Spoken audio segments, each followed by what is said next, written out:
Les coulisses du stress. Épisode 1. Le stress fait son cinéma. L'auriez-vous imaginé ? Pour parler du stress, une métaphore fait référence aujourd'hui, c'est celle du cinéma. Eh oui, le stress, c'est du ciné. Je vous propose donc de lever le rideau sur le stress et d'en faire la vedette de cet épisode. Alors, d'où vient le stress ? Et pourrait-on vivre sans lui ? C'est à ces questions que je vous propose de réfléchir dans ce premier épisode. Le stress est une réponse biologique face à un événement jugé comme menaçant pour notre équilibre. Il se traduit par une production d'adrénaline et de cortisol. Ce sont les deux principales hormones du stress. Plus précisément, l'un d'eux est un neurotransmetteur. Le stress est notamment présent lorsque nous ressentons de la peur, de la colère ou de la tristesse. Et tous les âges y sont exposés. De notre naissance jusqu'à notre mort, nous sommes susceptibles de stresser et donc de produire cette réponse hormonale.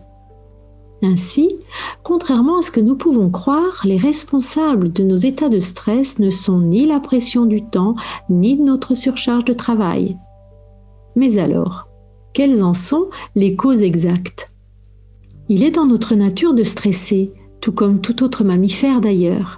Nous sommes faits pour produire cette réaction de stress car c'est ce qui nous permet d'assurer notre survie en cas de péril. Ainsi, face à une menace, notre corps produit une réaction de stress aiguë afin de nous permettre de réagir promptement, combattre ou fuir. C'est au stress que nous devons notamment la survie de notre espèce.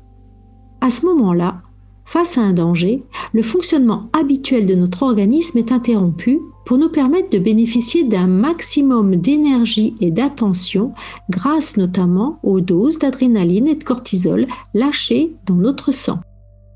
Une fois le danger disparu, notre corps fonctionne normalement et retrouve son état d'équilibre appelé homéostasie. Aujourd'hui, dans nos sociétés dites modernes, notre vie se retrouve rarement mise en péril. Nous ne devrions donc pas avoir besoin de nous mettre en état de stress.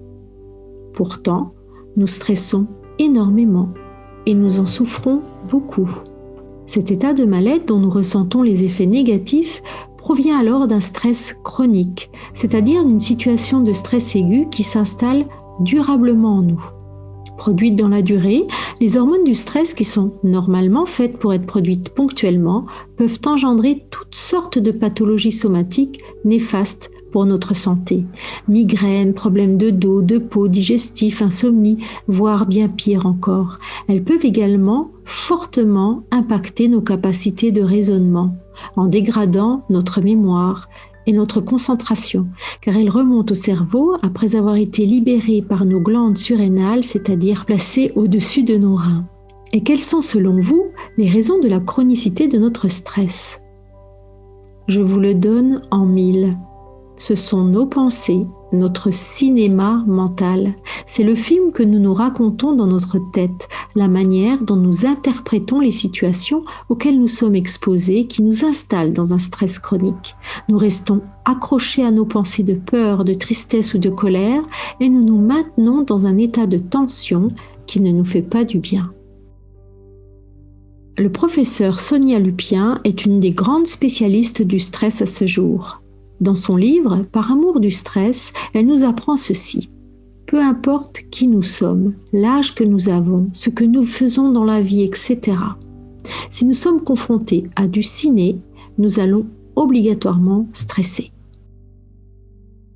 Voici décortiquée cette définition moderne du stress issue des neurosciences. Le stress, c'est pour ne pas avoir le contrôle d'une situation. I pour imprévisible, N pour nouveauté et E pour ego.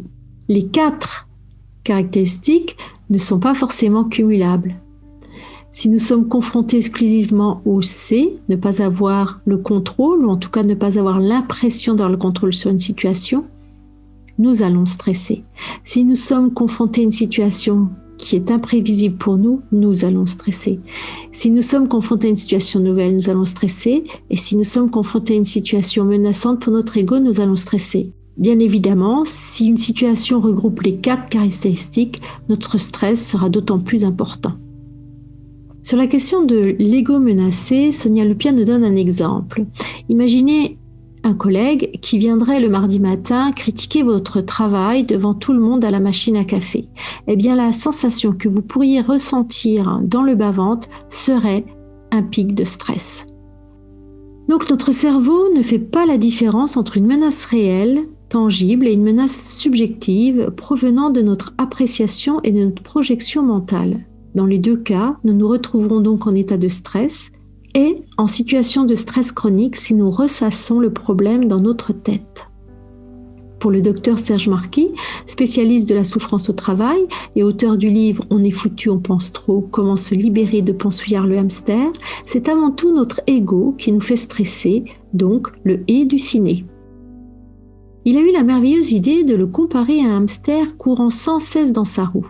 C'est lui qui nous fait tant stresser, qui nous amène à avoir peur, à être déçus des autres, à être en colère, à ruminer, etc. La solution pour apaiser notre stress se trouverait donc en priorité dans notre capacité à apaiser notre mental.